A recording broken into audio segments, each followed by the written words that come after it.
Hi. So we're on day 5 of this new car food adventure, and there's so many reflections, as you know, that keep sort of washing over me. Um, Today we've eaten a lot of berries, or a lot of berries going on.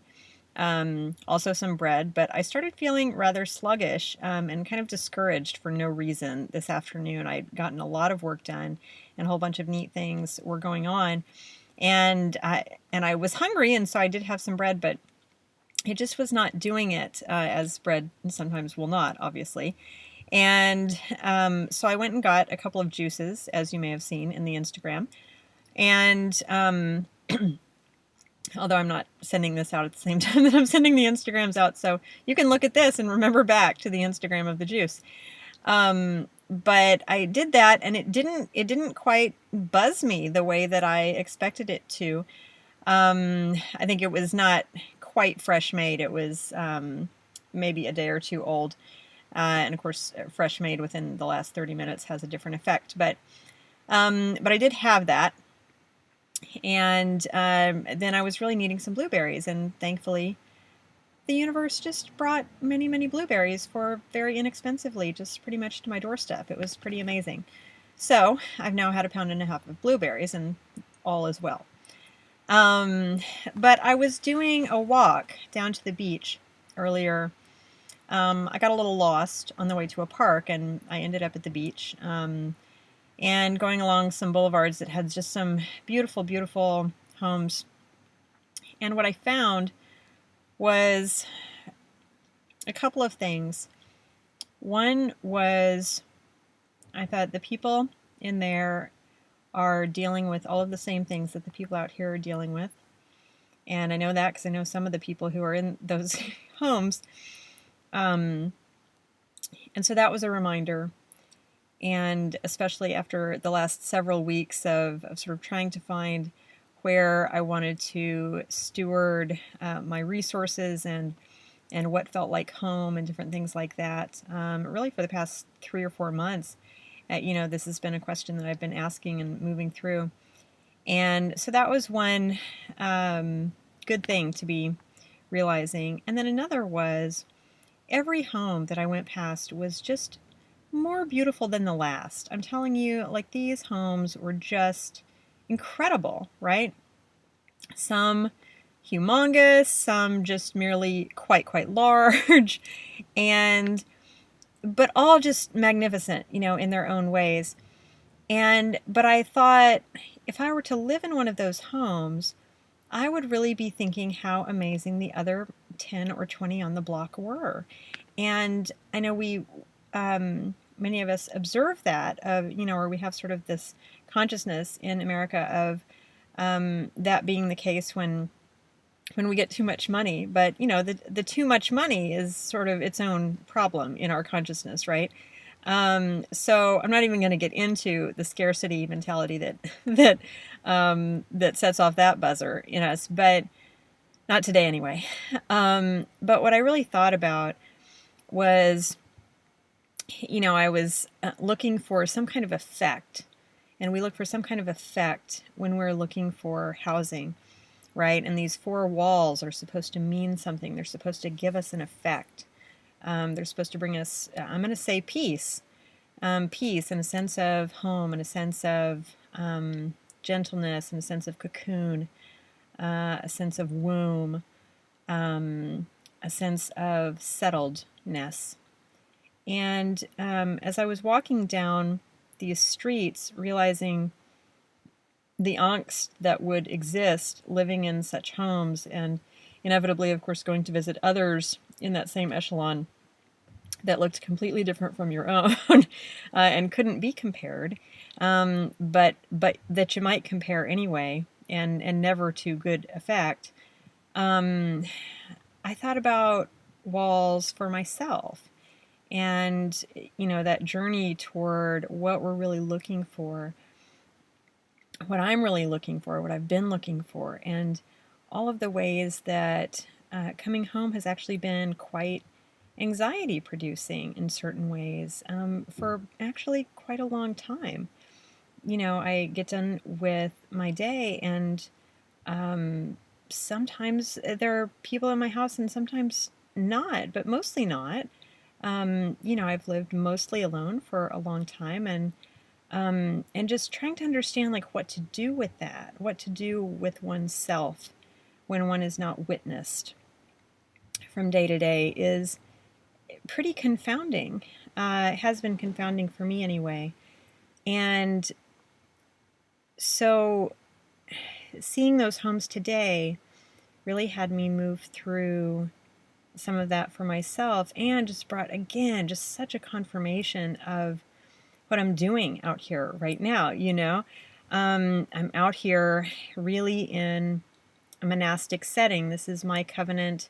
Yes. My covenant with myself and with the call that I feel to be out here really exploring what is a wall, what's a car for, what's a house for, what's the word house mean, what does the word apartment mean, what does home mean, what are the qualities that we get from that? Yes. And are the qualities that we get from that really from that? And if they are they worth the various, price tags that we put on them? Are they worth the trade in currency that we tend to give them? And right now, I'm so thankful. I feel like I'm getting such a deep retreat experience from being out here and doing these walks, and really becoming so much more intimately familiar with the neighborhoods that I love anyway. Tonight I'm staying in Santa Monica, and I can see the fireworks for July 4th that are at Santa Monica Pier from my car right now. I can't see them well, I will admit. But you know what? It teaches me like what I could do next year, regardless of where I am. There's no traffic here. There's no one here, which is part of the reason I'm here tonight. There's no one here. And to know that I could park here and walk a few blocks down to the beach and have none of all of this, crazy trafficness that July 4th so often is for people, and none of the danger of, people drinking and driving and you driving along with them or whatever. All of that is moot for me at this point. And so just remembering that LA has always been home to me, from before time, probably. And since it has, and since I got here the very first time or the second time or the 100th time, it's always home. And to feel into that and to understand how to build that into my body, mind, into my soul spirit space, is a really powerful experience. And like every little decision that I make right now kind of has to hinge on that, kind of has to engage that. Why? Because I have put myself in a situation where I don't have something else to call on instead. I can get bored in the evening, but I don't have anywhere to go. And and you can't sit in your car eternally during the daylight hours and have that not look weird. So I really have to engage at a new level, and that's the other piece that I'm really getting is I'm choosing to be visible in the world, because when I'm home with walls, in a place with walls, it's a place where I retreat to. It's a place where I become invisible, and I become okay with that, and I put up with it a lot more than what I'm building in the world really needs from me, or than I like. But there's just all this empty space, and I feel like I have to fill it, but I don't fill it with meditation. I don't fill it with, a lot more people. I try to, but, people are busy and all of that.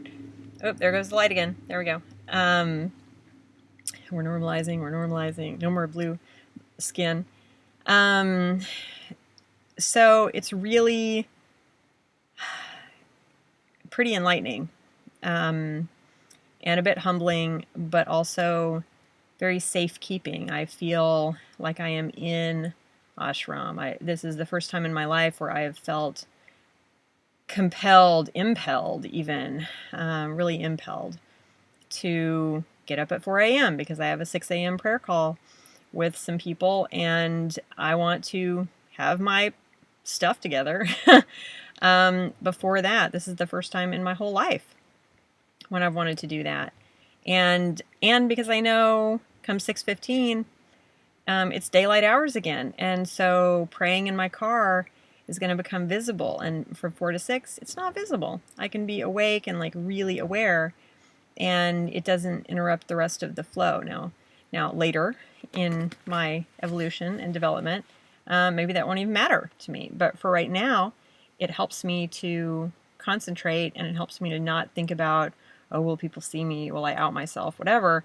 So there's a certain staying in the prayer closet in this whole navigating of car food and seeing what does car food even mean. So I thought it meant just about the food, and I'm learning it's about the spirit food. So that's what's been going on. Those are just kind of the raw reflections. And berries abound everywhere. I did eat some bread, as I mentioned today, and there was an Odwalla superfood bar that happened. And thank you, Odwalla, for providing that. And I ate the rest of the guacamole that I made in the car last night.